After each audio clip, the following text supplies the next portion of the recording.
नमस्कार जी। आज का दिन बहुत मंगलकारी है, शुभ है। आज आपके बच्चों का 10वीं का रिजल्ट आया है और आप लोग स्टूडेंट्स, आप लोगों का भी सीबीएसई बोर्ड से 10वीं का रिजल्ट आज घोषित हुआ है। उम्मीद है आप लोगों का रिजल्ट बहुत अच्छा आया होगा और जिनका रिजल्ट अच्छा नहीं भी आया है तो बेटा आज तक जीवन में कभी भी 10वीं के मार्क्स ने आपके भविष्य को निर्धारित नहीं किया है। चाहे उसमें आपके पेरेंट्स हों, आपके टीचर्स हों, आपके दूर दूर के रिश्तेदार हों जो आपसे रिजल्ट पूछ रहे होंगे अभी कि बेटा क्या रिजल्ट रहा। जीवन में बहुत आगे बढ़ना है। 10वीं एक आपके लिए डेट ऑफ बर्थ का सबूत है। रिजल्ट अच्छा आया है, आप धन्यवाद के पात्र हैं, बहुत अच्छा है। यदि रिजल्ट अच्छा नहीं भी आया, आपके अनुकूल नहीं आया, तो भी बेटा चिंता करने की बात नहीं है। अभी बहुत आगे तक जाना है आपको। एक ये तो बहुत छोटी सी छलांग है आपकी, पहली और सबसे छोटी छलांग। और सभी पेरेंट्स से भी मेरी ये विनती है, जिस तरह से एक बच्चा चलना सीखता है ना जब, तो उसका जो पहला कदम होता है, कई बच्चे बहुत अच्छी तरह से चलाते हैं और कई बच्चे डगमगाते हैं, कभी गिरते हैं। लेकिन उसका पहला कदम जीवन का, या पहली बार जब वो चलना सीखता है, तो ये निर्धारित नहीं कर पाता कि वह आगे चलकर कितना बड़ा धावक बनेगा, रनर बनेगा, ओलंपिक्स में मेडल जीतेगा या धीरे चलेगा। उसी तरह से हमारी स्टडी का लाइफ टाइम में ये जो 10वीं है ना, 10वीं का बोर्ड, वो हमारा पहला कदम है। कई बच्चे बहुत अच्छी तरह से अपना पहला कदम उठा चुके होंगे, कई लड़खड़ाते हुए उठा रहे होंगे। जिसका जैसा रिजल्ट आया बहुत अच्छा है। आज मेरी बात आपसे, पेरेंट्स से और उनके बच्चों ने जो आज 10वीं का रिजल्ट आया है, वो बच्चे दोनों साथ बैठ के देखें तो ज़्यादा अच्छा रहेगा। मेरी बात आप तक ज़्यादा अच्छी तरह से पहुंच पाएगी। रिजल्ट आने के बाद अब आगे क्या, मन में यही बात आ रही है ना, अब आगे क्या? आगे बहुत अच्छा भविष्य है, जीवन आपका बहुत आगे तक चलेगा। बहुत लंबी दौड़ लगानी है अभी हमें, जीवन बहुत लंबा है, सफ़र अभी बहुत लंबा है। ये छोटे मोटे रिजल्ट से यदि हमारे मन माफिक नहीं आया तो कोई प्रतिकूल असर नहीं पड़ता है। असर अब यहाँ से पड़ेगा कि आप अपनी ज़िंदगी में अब यहाँ से क्या डिसीजन लेते हैं। रिजल्ट आया, आपने जितनी मेहनत करी, आपके नंबर आए, 2 4 5 नंबर कम ज़्यादा, भविष्य, ये जिंदगी का एक ये ऐसा टर्निंग पॉइंट है। आप यहाँ से जो भी स्ट्रीम चुनेंगे वो आपके जीवन को निर्धारित करेगा। ऐसा नहीं, मैं ये नहीं कहना चाह रहा कि आर्ट्स अच्छा है या कॉमर्स अच्छा है या साइंस बहुत अच्छा है। हर स्ट्रीम अपने आप में बेस्ट है। हर स्ट्रीम, यदि आप बहुत इंटेलिजेंट बच्चे हैं, ऐसा कहा जाता है समाज में, ऐसा हम सोचते हैं कि बहुत अच्छा इंटेलिजेंट है तो साइंस लेगा, पीसीएम लेगा, पीसीबी लेगा, एम्स जाएगा, आईआईटीएन बनेगा, है ना, यही सपना होता है। कॉमर्स लेगा, सीए करेगा, आईआईएम अहमदाबाद जाएगा। अच्छा एक बात बताइए, जो आर्ट्स ले लेता है क्या वो यूपीएससी करके आईएएस बन के, आईपीएस बन के उनसे अच्छी पोस्ट पे नहीं पहुंच रहा है? गवर्नमेंट जॉब बहुत सारे निकालते हैं वो। तो कोई भी स्ट्रीम अच्छा या बुरा नहीं है, सारे स्ट्रीम अच्छे हैं।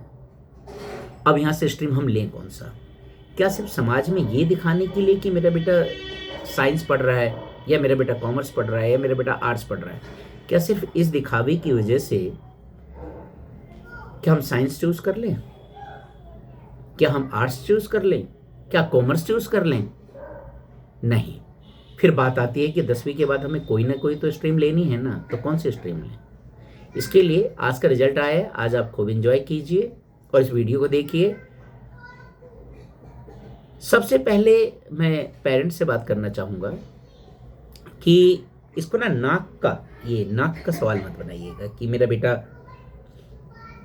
साइंस लेगा अच्छा रहेगा, आर्ट्स लेगा अच्छा रहेगा, कॉमर्स रहेगा अच्छा रहेगा, नहीं। सबसे पहले मैं यहाँ पेरेंट्स से बात करना चाहूँगा कि पहले आप ये देखिए कि आपकी आर्थिक स्थिति कैसी है। क्योंकि आजकल पढ़ाई बहुत सस्ती भी है और पढ़ाई बहुत महंगी भी है। कई कोर्सेज़ कई हज़ारों में हो जाते हैं और कई कोर्सों की फ़ीस लाखों और करोड़ों तक जाती है।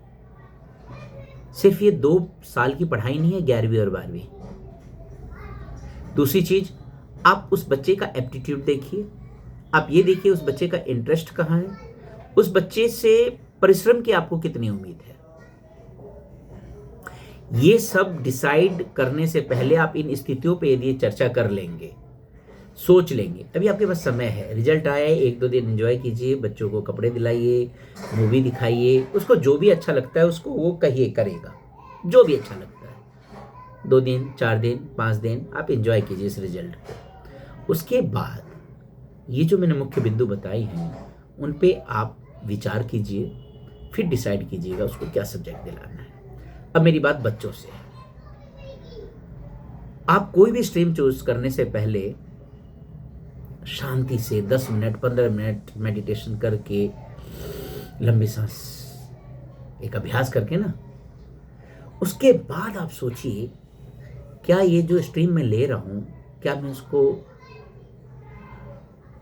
पढ़ पाऊंगा? क्या जितनी मेहनत वो स्ट्रीम मांग रही है क्या वो मैं मेहनत कर पाऊंगा? सारा खेल बेटा स्ट्रीम का नहीं है, सीटिंग पावर की है। आप कितनी देर चुपचाप बोर होकर पढ़ सकते हो। देखो जो बच्चा बोर होकर पढ़ लेगा, जो बोर हो गया और बोर होने में उसको मजा आ रहा है कि मैं जी बोर हो रहा हूं, अरे बोर होकर जो बच्चा पढ़ लेगा वो कोई भी स्ट्रीम ले, आर्ट्स लेगा आईएएस पहुंचेगा,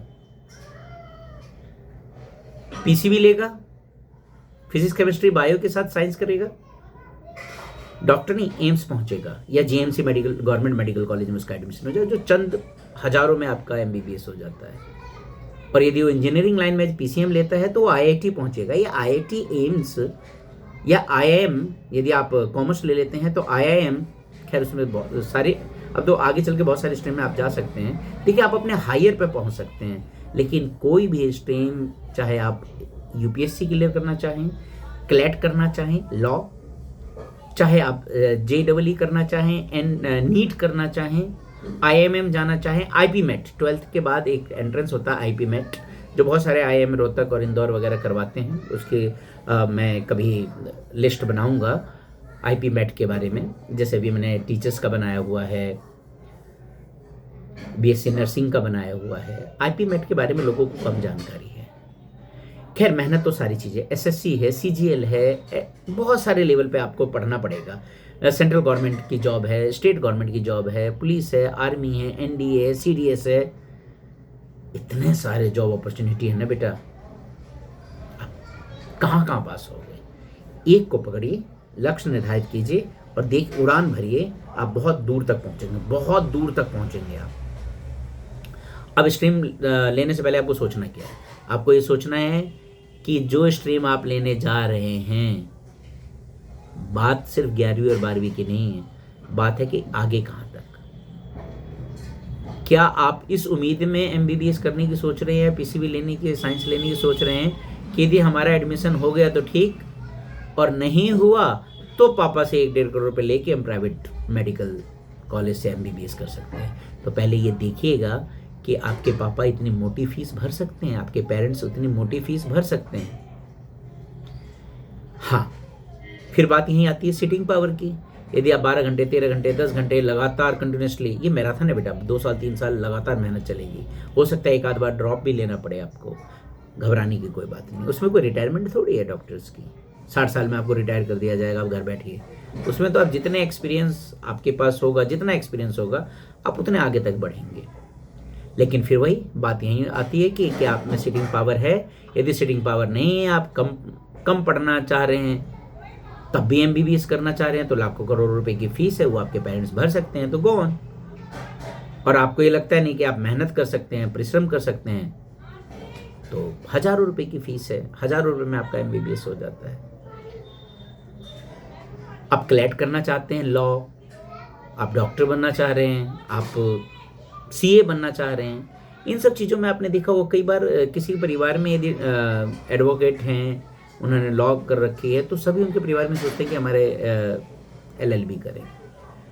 जिनका परिवार परिवेश डॉक्टर्स का है, वो सोचते हैं एमबीबीएस में जाए। जो सीए फर्म चला रहे हैं, जिनके घर में सीए हैं, वो सीए, जिन्होंने एमबीए कर रखी है, बिजनेस चल रहा है, एंटरप्रेन्योरशिप, तो वो चाहते हैं कि हमारा बच्चा वहाँ जाए। उनके पास एक फाइनेंशियल बिल्कुल बहुत बड़ा बैकअप होता है, फाइनेंशियल बैकअप है उनके पास। ये आपको सोचने समझने की चीज़ है। तो बच्चों से मेरा निवेदन है कि पहले देखिए कि आपके पेरेंट्स की आर्थिक स्थिति क्या है। दूसरी चीज़ आती है कि आपका इंटरेस्ट और एप्टीट्यूड क्या है। क्या आपको वह सब्जेक्ट पढ़ने में इंटरेस्ट आ रहा है? अब 10वीं के बच्चे को क्या पता, 15 साल के बच्चे को कि उसको इंटरेस्ट किस में आ रहा है, उसका एप्टीट्यूड क्या है, ये आपको देखना पड़ेगा, सोचना पड़ेगा। मैं बच्चों से बात कर रहा हूँ कि पिछले 2 साल में जब आप 8वीं 9वीं में थे, 10वीं में आए, तो क्या आपके स्कूल का जो लैब है, फिजिक्स लैब है, केमिस्ट्री लैब है, बायो लैब है, अलग अलग प्रकार के लैब हैं, क्या वो आपको अट्रैक्ट करते थे?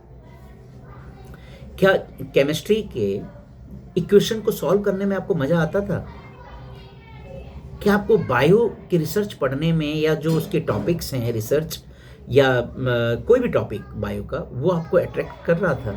या फिजिक्स के फार्मूले या डेरिवेशन वो आपको अट्रैक्ट कर रहे थे? क्या आप बिजनेसमैन बनना चाह रहे थे, आप एंटरप्रेन्योरशिप करना चाह रहे थे, या आपको पैसा आपको अपनी तरफ खींच रहा था, या बैंकिंग सिस्टम आपको अपनी तरफ खींच रहा था, बैंक कैसे काम कर रहा है? तो कॉमर्स के लिए जाइए। फिजिक्स केमिस्ट्री आपको अपनी तरफ खींच रहा है तो साइंस जाइए। आपको एक्टिंग अपनी तरफ खींच रहा है तो आप फाइन आर्ट्स में जाइए, एक्टिंग स्कूल से, ड्रामा है। आपको हिस्ट्री के तथ्य याद रह पाते हैं, आपको ज्योग्राफी बहुत अच्छी लगती है कि धरती के अंदर क्या है, धरती के ऊपर क्या है, बायो एनवायरनमेंट में क्या है। आपको ज्योग्राफी चारों तरफ से अट्रैक्ट कर रही है, प्रकृति आपको अपनी तरफ खींच रही है। पॉलिटिकल साइंस में आपको पॉलिटिक्स में बड़ा मजा आ रहा है। पॉलिटिक्स का मतलब ये नहीं कि जो आज डे टू डे पॉलिटिक्स है, इलेक्शन वाली मैं बात नहीं कर रहा, कि संसद आपको अपनी तरफ खींचती है, किस तरह से वर्किंग होती है, किस तरह से लोकहित का काम किया जा सकता है, कौन कौन से आर्टिकल हैं, कॉन्स्टिट्यूशन कैसे काम करता है, कैसे चलता है, ये सारी चीज़ें आपको पता चलता है। कैसे पता चलेगा? तो यदि आपको ये सब्जेक्ट अपनी तरफ खींच रहे हैं तो आप आर्ट्स लीजिए। कैरियर की कमी नहीं है, आपके भविष्य को उज्जवल बनाने के लिए किसी भी स्ट्रीम में कोई कमी नहीं है। आप साइंस लीजिए, आर्ट्स लीजिए, कॉमर्स लीजिए, आप अपने जीवन के सबसे उच्च स्तर पर पहुंचेंगे। और एक बात और बता दूं, कई बार ये स्ट्रीम भी निर्धारित नहीं करती कि आप जो बिजनेस करेंगे या आप जिस भी फील्ड में जाएंगे वह ज़्यादा काम आएगा ही। लेकिन आज तक आपने जो पढ़ाई करी, 11वीं 12वीं एक फाउंडेशन बहुत स्ट्रांग कर देता है कि अब आपकी ज़िंदगी का मोड़ किस तरफ जाएगा। तो बच्चों से मेरी बात ये थी कि आप ये देखेंगे कि आपके परिवार की, अभिभावक की, पेरेंट्स की इकोनॉमिकल कंडीशन कैसी है, उनकी आर्थिक स्थिति कैसी है। दूसरी चीज़, आप कितनी परिश्रम करने को तैयार हैं। आप आर्ट्स ले रहे हैं तो इसका मतलब ये नहीं है कि आप उसमें कैरियर बनाना चाहते हैं तो आपको 8-10 घंटे से कम पढ़ाई करोगे तो हो जाएगा। आप कॉमर्स ले रहे हैं तो क्या आप 8-10 घंटे से कम पढ़ेंगे तो हो जाएगा। आप साइंस ले रहे हैं तो आपको क्या लगता है 8-10-12 घंटे से कम पढ़ेंगे तो होगा? नहीं। अब बात ये आती है पेरेंट्स के लिए, मैंने बता ही दिया। तो आप लोग बच्चों एप्टीट्यूड, अपना इंटरेस्ट देखिएगा, जो मैंने अभी एग्जाम्पल दिए हैं, अपने पेरेंट्स की आर्थिक स्थिति और आप कितना परिश्रम कर सकते हैं। इन सब तथ्यों के बाद हम बात करते हैं, रिजल्ट तो खैर आ ही गया है, आप लोगों ने देख लिया होगा क्या क्या आपको। हाँ, दूसरी चीज़, जब भी आप पढ़ते हैं तो शब्द चित्र किस सब्जेक्ट का आपकी आंखों के सामने सबसे ज़्यादा बनता है, जल्दी बनता है, क्विक आप सॉल्यूशन कर सकते हैं, ये सारी डिपेंड करता है। खैर 10वीं तक तो बच्चों की भी कमी नहीं है। और एक जो ये चीज़ चलती है ना जिसके बारे में कि यार बच्चा डिसाइड करेगा। एक बात बताओ, एक बच्चा 15 साल का है, ठीक है, वो डिसाइड पता कैसे करता है? अपने दोस्तों से बात करके, यूट्यूब पर एआई से पूछकर। अब एआई को या यूट्यूब को या आपके दोस्तों को ये थोड़ी पता है कि आपकी स्थिति क्या है, आप कितनी देर बैठ के पढ़ सकते हैं, आपने क्या नीति निर्धारित कर रखा है, क्या आपका इंटरेस्ट है, क्या एप्टीट्यूड है। हाँ, उनके बच्चों के डिसीजन का मान सम्मान होना चाहिए। जो वह कह रहे हैं ये स्ट्रीम चाहिए, आप उस पर चर्चा जरूर कीजिए, लेकिन घर के बड़े, बच्चे, टीचर्स आपस में बैठ के देखिए कि उसको क्या इंटरेस्ट है, क्या एप्टीट्यूड है। ये सोच बिल्कुल गलत है। अरे ये बच्चा तो बहुत इंटेलिजेंट है हमारे स्कूल का, या मेरे घर का, या मेरे बेटा, या मेरी बेटी, या मेरा ये दोस्त का बेटा बहुत इंटेलिजेंट है, तो इंटेलिजेंट है, बहुत अच्छा पढ़ रहा है, इसको साइंस दिला दो। हाँ ये ठीक ठाक है, मैथ्स कर लेगा, कॉमर्स विद मैथ या कॉमर्स विदाउट मैथ दिला दो, ठीक ठाक बच्चा है, निकाल लेगा, इसका कुछ नहीं हो सकता, ये पढ़ने में थोड़ा कमजोर है, इसको आर्ट्स दिला दो। ऐसा अप्रोच बिल्कुल गलत है। कहीं ऐसा ना हो वो आर्ट्स पढ़ने वाला यूपीएससी क्लियर करके आईएएस आईपीएस बना हो और ये जो आईआईटीएन और ये डॉक्टर्स हैं इनको वो कमांड कर रहा हो। तो ऐसा नहीं है कि कोई भी स्ट्रीम अच्छी या बुरी होती है, डिपेंड करता है आपका इंटरेस्ट, आपका एप्टीट्यूड। जितना अच्छा होगा आप उतने आगे जाएंगे। स्ट्रीम आप कुछ भी लीजिए, इस सोच से परे हटकर आपको जो भी अच्छा लगे आप वो सब्जेक्ट लीजिए। और कैरियर की तो कोई भी कमी नहीं है। आप साइंस लेते हैं, पीसीएम लेते हैं, पीसीएम के बाद इंजीनियरिंग है, पर आईआईटी में बच्चा जाता है तो इकलौता पेपर है जो 21 साल के बच्चे को करोड़पति बनाता है। आप पैकेज सुनते होंगे आईआईटी से बच्चे कहाँ से कहाँ पहुँच रहे हैं, 1.5, 2, 1 करोड़ तो मैं आपको एवरेज बता रहा हूँ सीएससी का, 1.5 करोड़, 2 करोड़, 3 करोड़, 4 करोड़। अभी हैदराबाद से देखो बच्चा 2 करोड़ 2.5 करोड़ का पैकेज लेके गया है, 21 साल का बच्चा। आईएमएम से निकलेगा वो यदि कोई दूसरा बच्चा तो वो 1 करोड़, 2 करोड़, 3 करोड़ का पैकेज लेके जा रहे हैं, मात्र 21-22 साल के बच्चे। 21-22 साल का बच्चा आईएएस आईपीएस बन रहा है, जिसकी सही से मुझे नहीं आई है, वो पूरा डिस्ट्रिक्ट चला रहे हैं। बताओ बच्चे का आप माइंड लेवल देखो। आप इससे भी छोटी उम्र में आइए, एनडीए 12वीं के बाद बच्चा 16.5 साल का होता है, एनडीए क्लियर करता है, लेफ्टिनेंट सीधे आर्मी में, एयरफोर्स में, नेवी में, जो आपके देश की बाउंड्री की सुरक्षा ले रहा है वो बच्चा। मतलब सरकार के पास इतने अच्छे अच्छे इंस्टीट्यूट हैं जो आपके बच्चों को 4 साल 5 साल अपने पास रखने के बाद ऐसा बना देती है हमारी भारत सरकार कि वो बच्चा यदि 16 साल में 17 साल में नीट में गया तो 5 साल बाद जब वो निकलता है तो इतना अच्छा डॉक्टर बनता है। यदि आप 16-17 साल का बच्चा आईआईटीएन बन के इंजीनियरिंग करके निकलता है तो पूरी दुनिया को हिलाने की ताकत रखता है। यदि कोई बच्चा आर्ट्स भी लेता है तो आर्ट्स से भी हम एनडीए में जाते हैं, लेकिन उसमें सिर्फ हमें आर्मी मिलती है। यदि साइंस साइड का बच्चा है तो उसको एयरफोर्स और नेवी भी खुला होता है। तो सोचिए ना, 16.5 साल का बच्चा इंटर करता है और उसके बाद जब 4 साल 5 साल की जब वो ट्रेनिंग पूरी करके जब वो कमीशन होता है और लेफ्टिनेंट लगता है या सितारे लगते हैं, देखिए लेफ्टिनेंट आपके बॉर्डर की सुरक्षा कर रहा है। और वही बच्चा जब यूपीएससी जब ग्रेजुएशन करते हुए 21 साल 22 साल में आता है और फर्स्ट अटेम्प्ट में निकाल जाता है। बहुत सारे एग्जाम्पल हैं जो फर्स्ट अटेम्प्ट में निकाल लेते हैं। 21-22 साल का बच्चा आईएएस आईपीएस बन रहा है जो आपके डिस्ट्रिक्ट की सेवा कर रहा है, उसके एक इशारे पे डिस्ट्रिक्ट चलती है। तो आप कैसे कह सकते हो कि कोई स्ट्रीम अच्छा है या बुरा है? आप एक बार एंट्री तो करवाइए इंस्टीट्यूशन में, लेकिन उसमें एंट्री कितनी अच्छी होगी एक चीज़ ध्यान रखिएगा, हमारे यहाँ का जो एंट्रेंस एग्जामिनेशन है ना, चक्रव्यूह है, उसको तोड़ने के लिए आपको पूरा पढ़ना पड़ेगा। एक बार आप किसी इंस्टीट्यूशन में या किसी एग्जामिनेशन को आप क्लियर कर लीजिए, फिर सरकार की जिम्मेदारी है आपको ऐसा निखार के हीरा बनाती है। उस हीरे को तो बेटा आधा विश्व पागल है उसको खरीदने के लिए।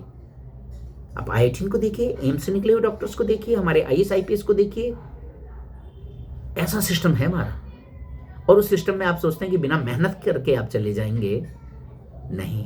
आप क्या सोचते हैं कि साइंस लेके हो जाएगा, आर्ट्स लेके हो जाएगा, कॉमर्स लेके हो जाएगा? नहीं, ये जज्बा यहाँ हो ना, यहाँ जब आप में ये जज्बा होगा, जब आप आगे बढ़ेंगे।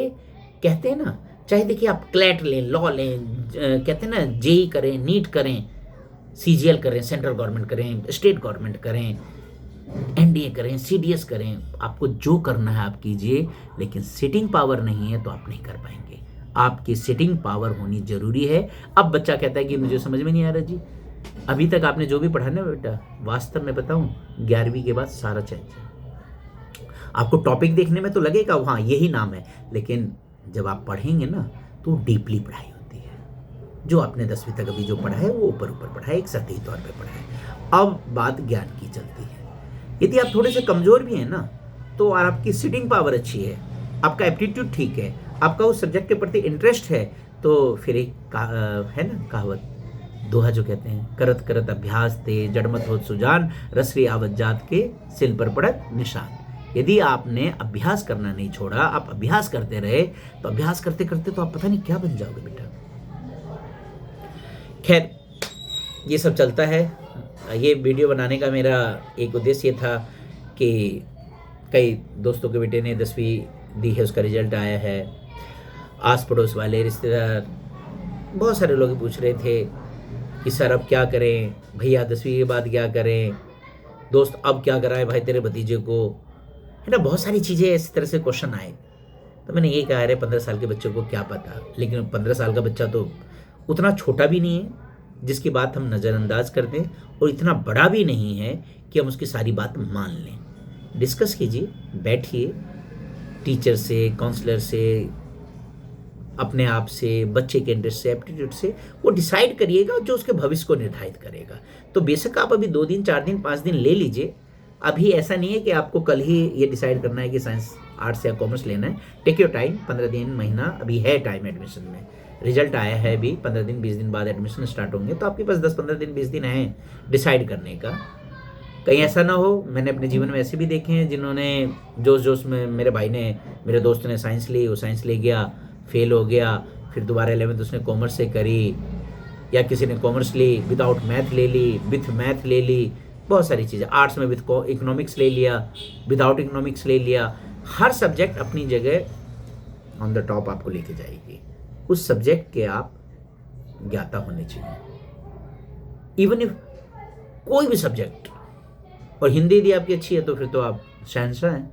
बहुत सारे हैं, देखिए आप जो इस तरह से स्टैंड अप जो प्रोग्राम है या मूवी है, आप मूवी देख लीजिए ना। एक मूवी आपकी चल गई और 1000-2000 करोड़ रुपए कमा गई। मैं किसी मूवी का नाम यहाँ नहीं लेना चाहूँगा, लेकिन आप देखिए 1000-1000, 2-2000 करोड़, 500-500 करोड़, 100-100 करोड़, 300-300 करोड़, 500,000, 1500, 1300, 1200 ऐसे मूवी कमा रही हैं। पैसे की कमी थोड़ी है, रोजगार की कमी थोड़ी है। आप कितने लोगों को रोजगार दे दोगे? एक मूवी आपकी सुपरहिट है, एक्टिंग है। खैर वो आप आगे भविष्य में क्या करोगे आप, वो बहुत सारे हद तक निर्धारित करेगा कि अभी आप क्या ले रहे हो। इसमें समय लीजिए आप, 10 दिन, 15 दिन, 20 दिन डिसाइड कीजिए।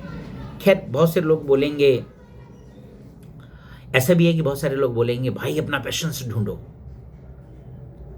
बच्चे को क्या पता है?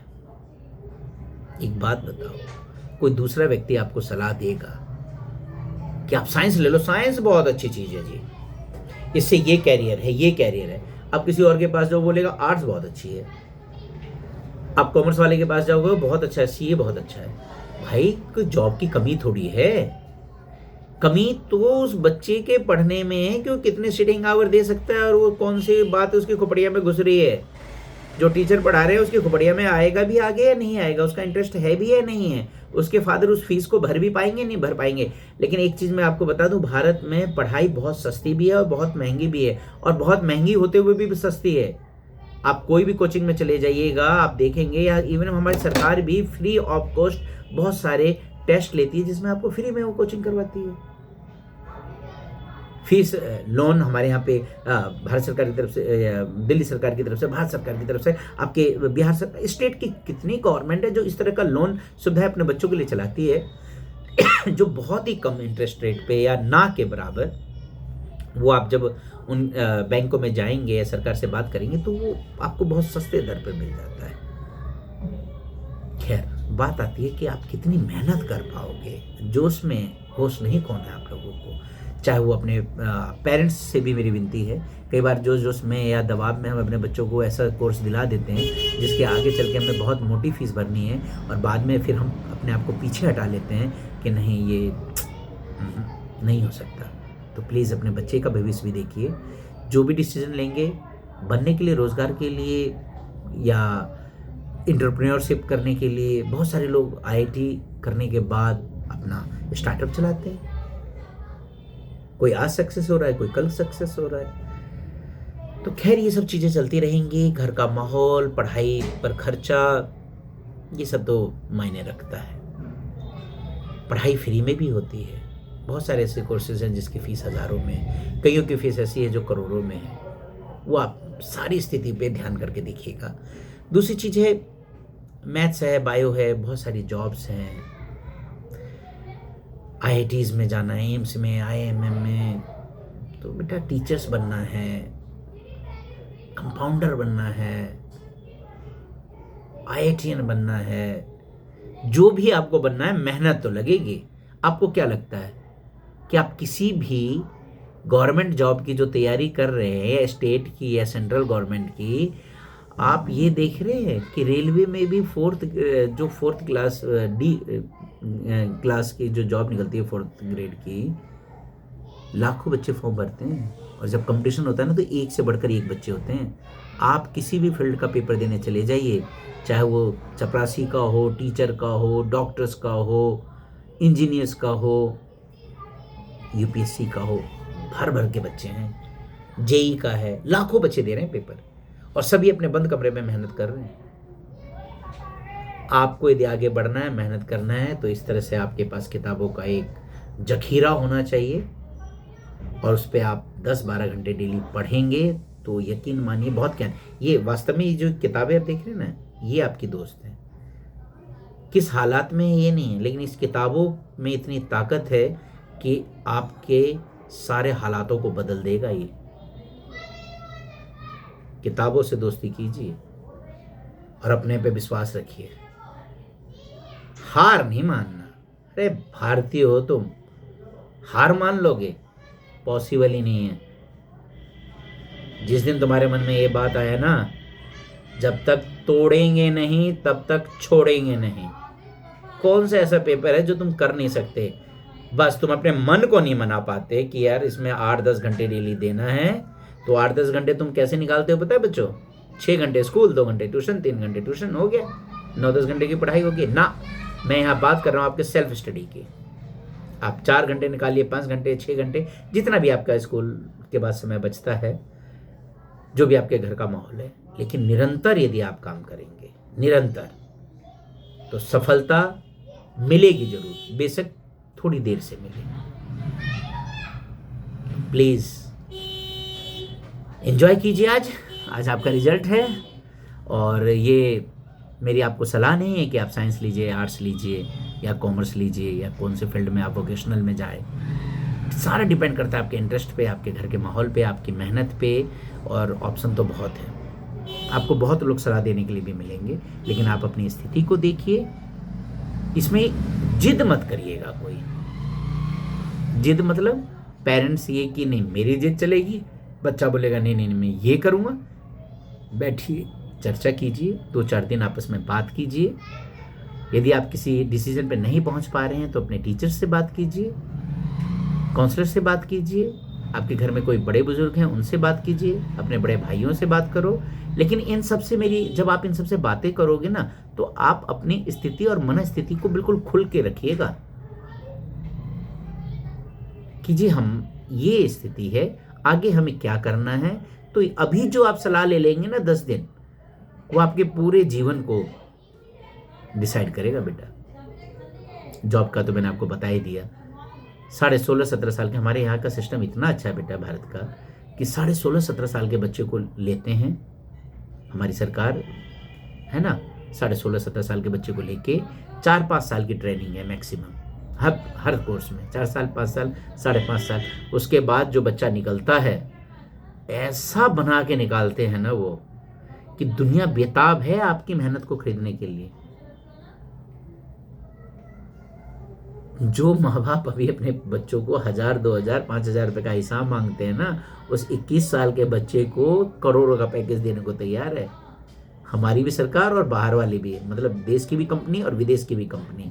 तो उस 4 साल 5 साल में हमारे इंस्टीट्यूशन ने तो उसको ऐसा निचोड़ के बना दिया ना, ऐसा हीरा बना दिया है। लेकिन हीरा बनने के लिए, कोयले से हीरा बनने के लिए थोड़ा प्रेशर, थोड़ी मेहनत, थोड़ी लगन और थोड़ी समझ, ये जरूर लगती है। कुछ भी चुनिए, पैसे की कमी नहीं है, तरक्की की कमी नहीं है, आपके भविष्य में कोई दिक्कत नहीं आएगी। बेबाक होकर आप सब्जेक्ट चुनिए, अपना स्ट्रीम चुनिए। बस ये देखिए कि आपका इंटरेस्ट, आपकी सोच, आपका एप्टीट्यूड, आपके घर की आर्थिक स्थिति, और आप क्या आगे बनना चाहते हैं, और आप कितना परिश्रम कर सकते हैं। मैं इस कुछ बातों को बार बार रिपीट कर रहा हूँ, उसका कारण ये है, करत करत अभ्यास ते जन्मत होत सुजान, रस लिया जात के सिल पर पड़त निशान। ये मैं बार बार इसलिए कर रहा हूँ कि आपके सर पे भी वो निशान पड़े, और आप ये सोचें, बच्चे भी और पेरेंट्स भी, क्या हम जो डिसीजन ले रहे हैं वो ठीक है या नहीं है।